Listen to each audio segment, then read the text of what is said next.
Salut! Tonight is Nuit Blanche, which literally translates to white night, but actually refers to pulling an all-nighter, and tonight Paris is doing exactly that. From 7 p.m. this evening to 7 a.m. tomorrow morning, Paris is alive with culture, music, art expositions, theater, you name it, it's going on. So tonight, my friends and I are going to explore and see how many cool things we can find. So the theme for this year's Nuit Blanche is atmosphere. It's atmosphère. And it's kind of all about climate because there is going to be the Global Climate Summit later this winter in Paris. So a lot of the expositions are about saving the planet, the environment, anything that is reusable, renewable energy, a whole lot of things like that. So it'll be really interesting to see. I don't know how late I'm going to be able to stay up, but I will be filming as much as I can and take you along with me for this Nuit Blanche. Let's go!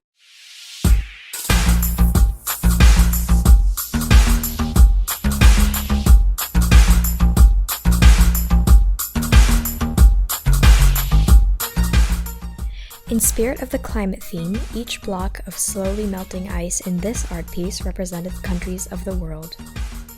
There's a ton of stuff in our hotel today. Yeah, the petite ceinture is right next to it. Yeah. Oh my god. We're already lost. We finally found the expo in the Église Saint-Eustache with a boat resting on a bed of broken glass with all these tags hanging above it. Every 15 minutes, the organ would let out a low, menacing note as a beam of light traversed the church, kind of like a lighthouse. It represented how difficult the signs of climate change are to ignore.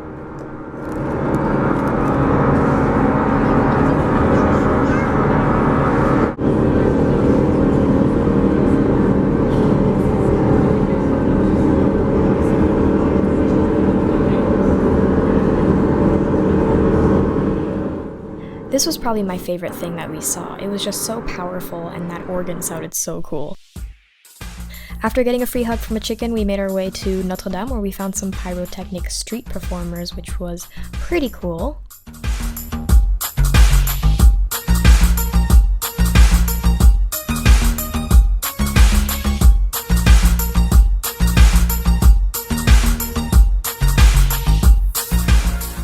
Then we went to the conciergerie where we found this piece inspired by space, and from a certain view the red would connect to form a line. And on our way out we were greeted by a sparkly Eiffel Tower, which we of course stopped to admire before taking the metro to the 17th and 18th arrondissement.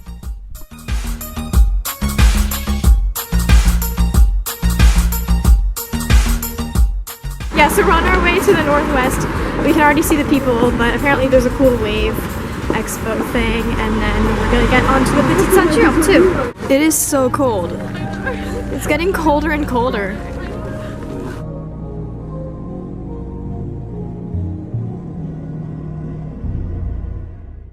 This cool blue wave light show in the Parc Monceau represented how eventually the city will end up underwater. They had lowered the temperature and there was mist everywhere, and it really felt like being in the ocean. It was really beautiful and just mesmerizing, but also very powerful.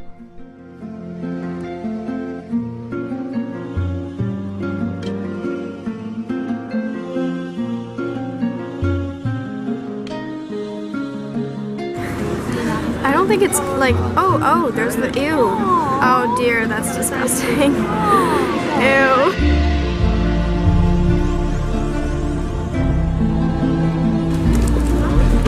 This is familiar.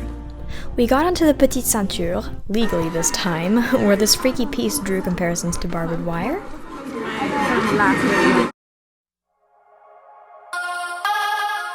That's cool. Because these old train stations, there are not a lot that survive, like most of them get torn down. We then got onto this part of the Petite Ceinture where there was just a guy on a trampoline in a cloud. Yeah, that's that. In the next tunnel there was a sound exposition of radio frequencies from the Arctic Circle.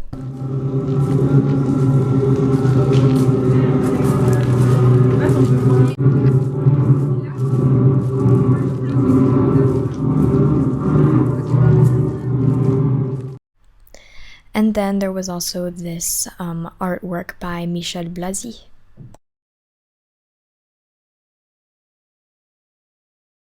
So my camera ran out of battery, but basically we just went home after the expo on the Petite Ceinture Railroad, and I had quite an adventure getting home because the metro was closed. I thought that the whole line was going to be open, but turns out only a couple of the stations were open, so I ended up getting out of the metro and finding myself at the opera, like the Opéra Paris Garnier opera, and there were no taxis, and I was like really freaking out. I had like a panic attack and I was almost like crying in the streets because I couldn't deal.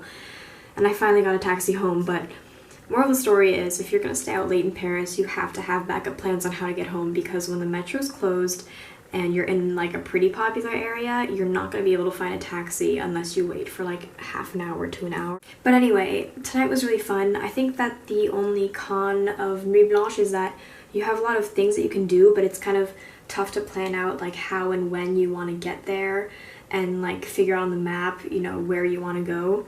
But we ended up seeing some really cool things, and overall it was a lot of fun.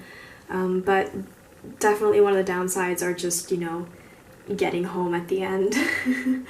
But yeah, I hope you enjoyed coming along, and I hope that you are able to be in Paris for Nuit Blanche sometime, because it is a pretty cool evening. You just have to, you know, be careful, plan out a lot of things, you know, plan ahead. There's a lot of people. I mean, at one point we were just like crowd surfing basically. There were a couple of really long lines where people were just like pushing and shoving, but otherwise it was worth it in the end because we got to see some really cool things. So thanks for coming along, and I hope you enjoyed this video, and subscribe for more. And I'm going to bed because I'm exhausted and I need to recover, and it's like 4 a.m. Alright, bon voyage.